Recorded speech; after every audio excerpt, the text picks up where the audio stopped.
मेरे प्यार पर छात्र, आज का वीडियो सभी छात्र एवं छात्राएं के लिए बहुत ही ज़्यादा खास होगा।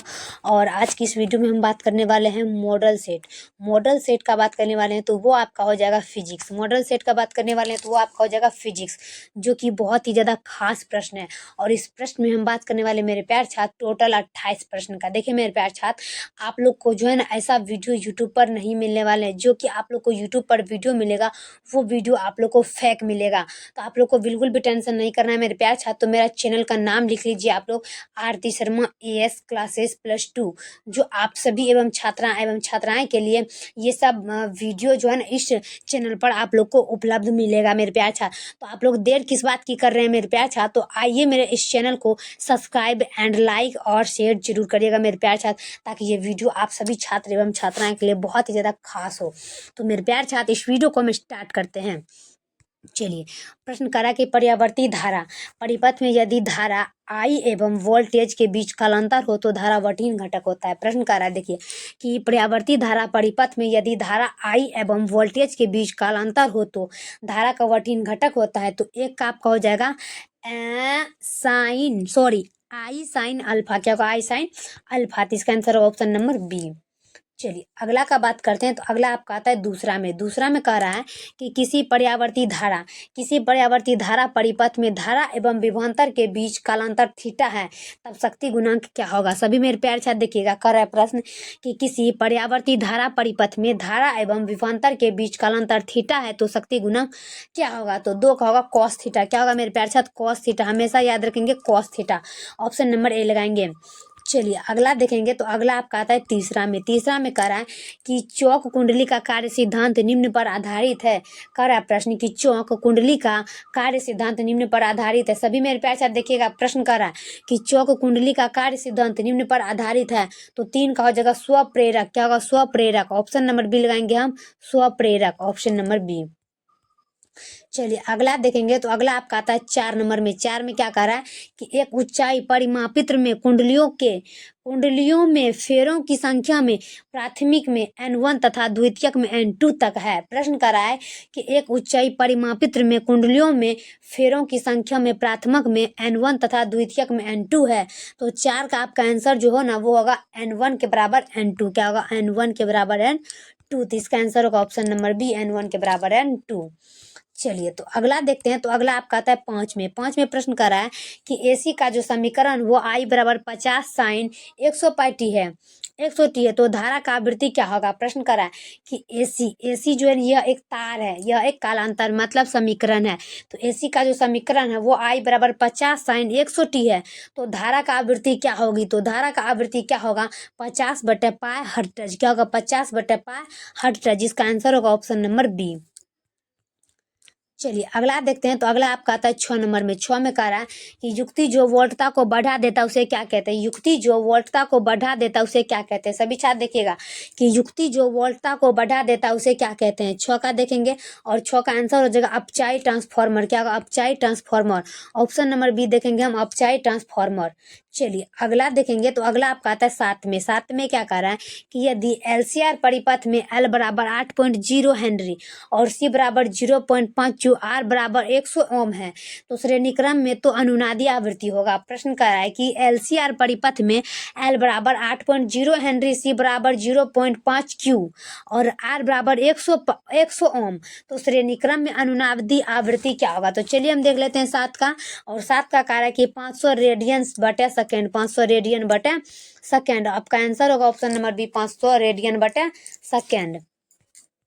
चलिए अगला देखते हैं। तो अगला आपका आता है 8 में क्या कह रहा है कि एक चौक कुंडली का व्यवहार परिपथ में धारा को नियंत्रित करने के लिए किया जाता है। प्रश्न कर रहा है कि एक चौक कुंडली का व्यवहार परिपथ में धारा को नियंत्रित करने के लिए किया जाता है। सभी छात्र देखिएगा, प्रश्न कर रहा है कि एक जो कुंडली है वो व्यवहार परिपथ में धारा को नियंत्रित करने के लिए किया जाता है। तो 8 का आपका आंसर हो केवल AC परिपथ में, केवल AC परिपथ में। ऑप्शन नंबर ए लगाएंगे हम, केवल AC परिपथ में।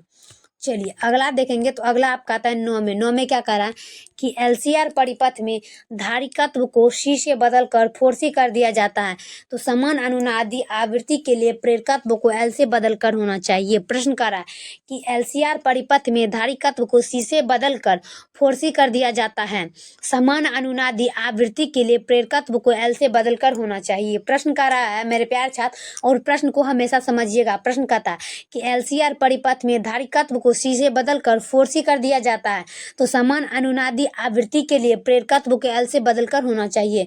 तो 9 का आपका आंसर हो जाएगा 4L। क्या होगा 4L, ऑप्शन नंबर डी लगाएंगे हम 4L।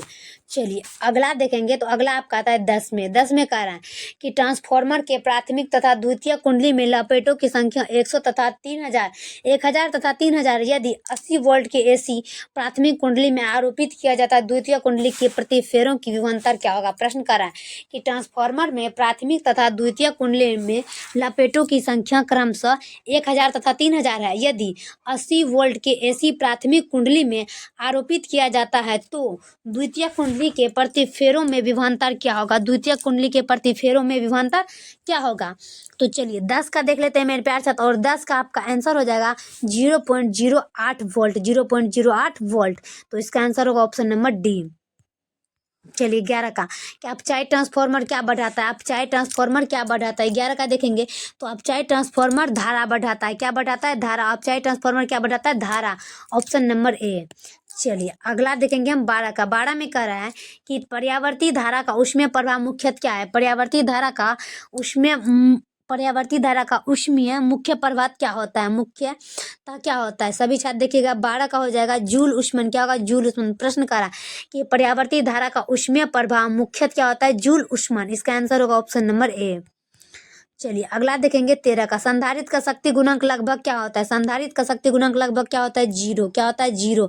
सभी छात्र देखिएगा 13 का, और क्या होगा कि संधारित्र का शक्ति गुणांक लगभग होता है 0, ऑप्शन नंबर डी। चलिए अगला देखेंगे तो अगला आपका आता है 14 में। 14 में कह रहा है कि निम्नलिखित में किसके लिए संधारित्र अनंत प्रतिरोध की तरह कार्य करता है। प्रश्न कर रहा है कि निम्नलिखित में किसके लिए संधारित्र अनंत प्रतिरोध की तरह कार्य करता है। अनंत प्रतिरोध की तरह कार्य करता है, वो आपका हो जाएगा डीसी। क्या होगा, डीसी। तो डीसी आंसर होगा आपका ऑप्शन नंबर ए में। प्रश्न कहता है कि निम्नलिखित में जो किसके लिए संधारित्र अनंत प्रतिरोध की तरह कार्य करता है, तो वो आपका होता है डीसी। डीसी संधारित्र प्रतिरोध का कार्य करता है, ऑप्शन नंबर ए। चलिए अगला देखेंगे 15 का कि एलसी परिपथ को क्या कहा जाता है। याद रखेंगे दोलनी परिपथ। प्रश्न कर रहा है कि एलसी परिपथ को क्या कहा जाता है, दोलनी परिपथ। याद रखेंगे सभी मेरे प्यारे छात्र 15 का कि एलसी परिपथ को कहा जाता है दोलनी परिपथ, ऑप्शन नंबर ए। चलिए अगला देखेंगे 16 का कि प्रतिबाधा इंपोर्टेंस का ऐसा मात्रक क्या होता है, हेनरी। सभी छात्र देखिएगा कि प्रतिबाधा जो इंपोर्टेंट है उसका मात्रक क्या हो जाता है, हेनरी। तो इसका आंसर होगा आपके सामने ए, तो ऑप्शन नंबर ए लगाना है।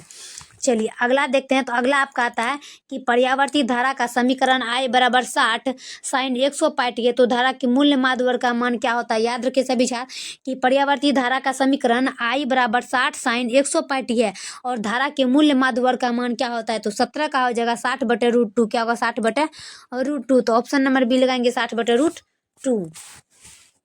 चलिए 18 का प्रतिघात का मात्रक क्या होता है। याद रखेंगे कि प्रतिघात का मात्रक होता है ओम। क्या होता है, ओम। याद रखेंगे प्रतिघात का मात्रक क्या होता है, ओम। सभी छात्र देखिएगा प्रतिघात का मात्रक होता है ओम, ऑप्शन नंबर ए लगाएंगे हम, ओम।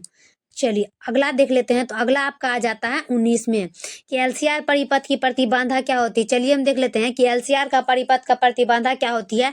तो रूट बराबर √R² प्लस W² और L²। क्या होगा, √R² प्लस W² और L²। L माइनस R परिपथ की प्रतिबाधा होती है R², √R² प्लस W² और L², ऑप्शन नंबर सी। चलिए 20 का देखेंगे कि पर्यावर्ती विद्युत धारा के परिपथ में अनुनाद अवस्था में धारा और विभव बल के बीच कालांतर क्या होता है। कह रहा है कि पर्यावर्ती विद्युत धारा परिपथ में अनुनाद की अवस्था में धारा और विभव बल के बीच कालांतर क्या होता है। 20 का देखेंगे और 20 का आपका आंसर हो जाएगा 0। क्या होगा, 0। तो आंसर आपका हो जाएगा 0, तो ऑप्शन नंबर सी हो जाएगा 0। चलिए अगला देखते हैं। तो अगला आपका आता है 21 में प्रश्न क्या कर रहा है कि यदि पर्यावर्ती धारा तथा विभव बल के बीच कालांतर Q हो तो शक्ति गुणांक पावर फैक्टर का मान क्या होता है। कि यदि पर्यावर्ती धारा विभव बल के बीच कालांतर Q हो तो शक्ति गुणांक पावर फैक्टर का मान क्या होता है। सभी मेरे प्यारे छात्र देखिएगा, प्रश्न कहता है कि यदि पर्यावर्ती धारा तथा विभव बल के बीच कालांतर Q हो तो शक्ति गुणांक पावर फैक्टर का मान क्या होता है। 21 का देखेंगे और 21 का आपका आंसर जो है वो हो जाएगा cos U। क्या होगा, cos Q। Option number D लगाएंगे हम, cos Q। चलिए अगला देखेंगे। अगला आपका आता है 22 में करा के LC माइनस आर परिपथ की शक्ति गुणांक क्या होता है। तो LC माइनस आर की शक्ति गुणांक क्या होता है 22 का देखेंगे। और 22 का होगा कि R बटे root under R square plus W square और L स्क्वायर। कह रहा है कि L माइनस आर परिपथ की शक्ति गुणांक होता है R बटे root under R square plus W square और L स्क्वायर। तो इसका आंसर होगा ऑप्शन नंबर बी। चलिए 23 का कि तत्व तार आमीटर मापता है पर्यावर्ती धारा का। प्रश्न याद रखेंगे कि तत्व तार आमीटर मापता है पर्यावर्ती धारा का। 23 का देखना है और 23 का होगा मूल औसत वर्ग धारा याद रखेंगे। प्रश्न कर रहा है कि तत्व तार आमीटर मापता है पर्यावर्ती धारा का, तो मूल औसत वर्ग धारा। ऑप्शन नंबर सी लगाएंगे, मूल औसत वर्ग धारा। चलिए 24 का कि ट्रांसफार्मर के कोर को परतदार बनाया जाता है। प्रश्न कर रहा है कि ट्रांसफार्मर के कोर को परतदार बनाया जाता है भांबड़ा धाराओं द्वारा होने वाली हानि कम की जाती। मतलब कह रहा है कि ट्रांसफार्मर का जो कोर होता है वह परतदार क्यों बनाया जाता, ताकि भांबड़ा धाराओं द्वारा होने वाली हानि कम की जा सके। Option number C. चलिए 25 का कि किसी LCR परिपथ में ऊर्जा का क्षय होता है। किसी LCR परिपथ में ऊर्जा का क्षय होता है, याद रखेंगे कि किसी LCR परिपथ में ऊर्जा का क्षय होता है। 25 का देखेंगे प्रेरक में। क्या होगा, प्रेरक में। ऑप्शन नंबर ए लगाएंगे हम, प्रेरक में। चलिए अगला देखेंगे। अगला आपका आता है 26 में कह रहा है कि घरेलू विद्युत आपूर्ति की आवृत्ति 50 हर्ट्ज है तो धारा का मान 0 की आवृत्ति होती है। प्रश्न कर रहा है कि घरेलू विद्युत आपूर्ति की आवृत्ति 50 हर्ट्ज है तो धारा का मान 0 होने की आवृत्ति है। याद रखिए सभी छात्र। और 26 का आपका आंसर हो जाएगा 25। क्या होगा, 25। 50 का था 25, ऑप्शन नंबर ए। चलिए अगला देखेंगे 27 का कि भारत में आपूर्ति की जा रही पर्यावर्ती धारा आवर्त होता है। कि भारत में आपूर्ति की जा रही है पर्यावर्ती धारा आवृत्ति होती है। तो 27 का आपको जो 50 हर्ट्ज। क्या होगा, 50 हर्ट्ज। प्रश्न का कि भारत का जो आपूर्ति वह की जा रही किसके द्वारा, तो पर्यावर्ती धारा के द्वारा। तो इसका आंसर होगा 50 हर्ट्ज, ऑप्शन नंबर ए।